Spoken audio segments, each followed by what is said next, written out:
जय हिंद दोस्तों चीन के 68 जेट्स और 13 वॉरशिप ने पार की समुद्री मिडलाइन ताइवान के साथ गर्मा गर्मी। और ताइवान में उलझे चीन को भारत ने चेताया, लद्दाख में न करे हवाई सीमा का उल्लंघन। वहीं मलेशिया को 18 LCA तेजस ऑफर किए गए, साथ ही अमेरिका और ऑस्ट्रेलिया को भी ऑफर। तो आइए जानते हैं इनके बारे में डिटेल में। दोस्तों, अमेरिकी प्रतिनिधि सभा की अध्यक्ष नैन्सी पेलोसी के ताइवान दौरे ने चीन की बौखलाहट को बढ़ा दिया है। यही कारण है कि जब से नैन्सी पेलोसी ने ताइवान की जमीन से उड़ान भरी है, तब से ही चीन ताइवान को उकसाने के लिए अपने फाइटर जेट बॉर्डर पार भेज रहा है। मीडिया रिपोर्ट्स के मुताबिक चीन के 68 जेट्स और 13 वॉरशिप्स ने मिड लाइन को पार कर लिया है। चीन के हर कदम पर अमेरिका अपनी पैनी नजर रख रहा है और तिलमिलाए हुए चीन को सबक सिखाने के लिए अब अमेरिका ने ताइवान के पास अमेरिकी नेवी का दूसरा सबसे बड़ा एयरक्राफ्ट कैरियर उतार दिया है। दोस्तों, बता दें कि USS रोनाल्ड रेगन दुनिया का दूसरा सबसे बड़ा एयरक्राफ्ट कैरियर है। ताइवान की ओर से जानकारी दी गई है कि चीन के 68 जेट्स और 13 वॉरशिप्स ने मिड लाइन को पार कर लिया है।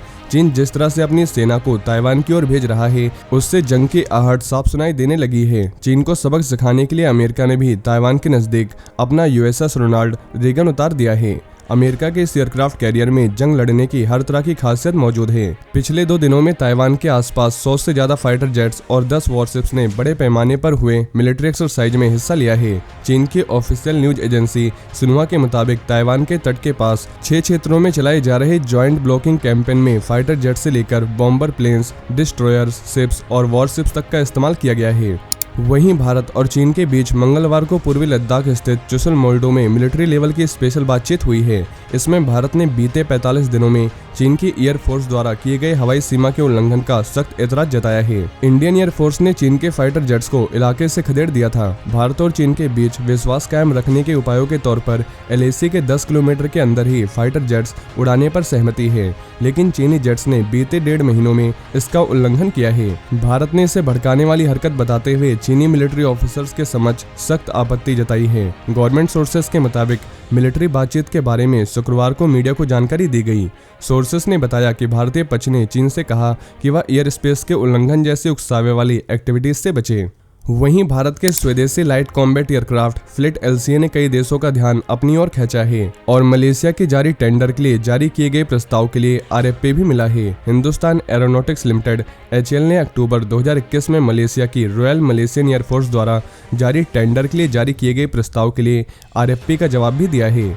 भारत के LCA जेट्स में इंटरेस्ट दिखाने वाले दूसरे देश अर्जेंटीना, ऑस्ट्रेलिया, मिस्र, अमेरिका, इंडोनेशिया और फिलीपींस हैं। ये जानकारी डिफेंस राज्य मंत्री अजय भट्ट ने एक सवाल के जवाब में दी है। मंत्री अजय भट्ट ने बताया कि 18 fighter lead in trainer light combat aircraft fleet LCA का डिमांड मिला था, जिसके जवाब में हिंदुस्तान एरोनॉटिक्स लिमिटेड HAL ने 18 fighter lead in trainer light combat aircraft fleet LCA और LCA तेजस ट्विन सीटर वेरिएंट ऑफर किए हैं।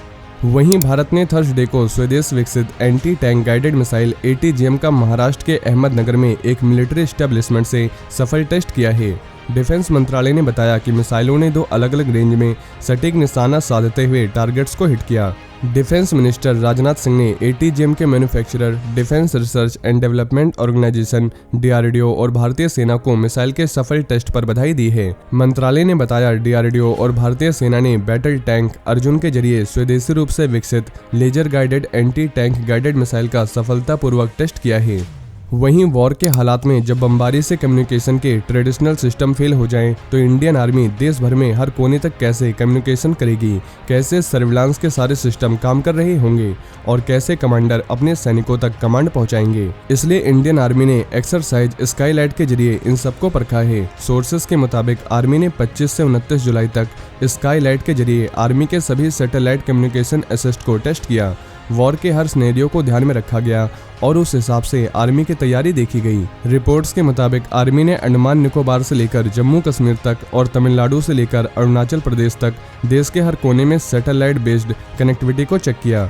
इस तरह पूरी एक्सरसाइज में 200 से ज्यादा स्टैटिक सैटेलाइट प्लेटफॉर्म, 80 से ज्यादा व्हीकल बेस्ड और मेन पोर्टेबल सिस्टम चेक किए गए। स्काईलाइट के जरिए सारे सिस्टम को वेरीफाई किया गया और देखा गया कि किस तरह से वॉइस कनेक्टिविटी और डेटा कनेक्टिविटी काम कर रहे हैं। साथ ही सैनिकों की ट्रेनिंग की गई। इसमें देखा गया कि कहां सुधार किया जा सकता है।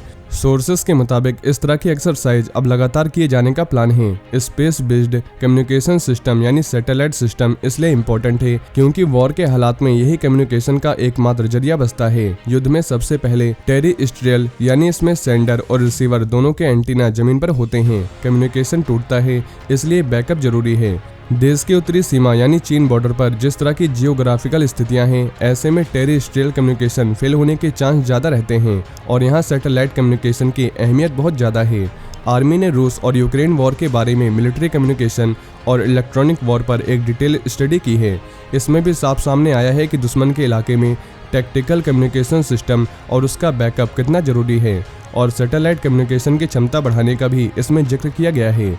एक्सरसाइज स्काईलाइट में आर्मी ने यह भी देखा कि भारी बारिश, बर्फबारी और खराब मौसम के बीच किस तरह सैटेलाइट सिस्टम फ्रंट लाइन पर तैनात सैनिकों को कम्युनिकेशन में मदद करता है। साथ ही कमांड एंड कंट्रोल सिस्टम किस तरह बिना प्रॉब्लम के काम करता है।